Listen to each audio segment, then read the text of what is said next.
Tezkor Manchester Cityga tegishli City Group o'zbek klubini sotib olmoqda va yana bir o'zbek futbolchi Cityga o'tadi. Salom qadrli futbol muxlislari, yaqin daqiqalar ichida siz bilan Extra Sport kanali. Videolarimizga like bosib, keyingi videolarni o'tkazib yubormaslik uchun albatta kanalimizga obuna bo'lib ketishni unutmang. Demak, bugungi dasturimizni boshladim. Milliy Olimpiya qo'mitasida davom etgan tadbirda Otabek Umarov City Football Group O'zbekiston klubini sotib olmoqchi ekanligini, shuningdek yana bir nafar o'zbekistonlik futbolchi Cityga o'tishi kutilayotgani haqida gapirdi.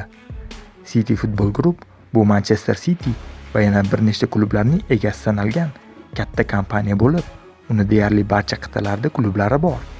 Citydagilar Husanov effekti haqida yaxshi fikrda, ya'ni uning transferi rasmiy sahifalarida yuqori ko'rsatkich qayd etishligi sabab bo'lgan. Shu sababli hamkorlikning yangi yo'nalishlari o'rganib chiqilmoqda, dedi Otabek Umarov.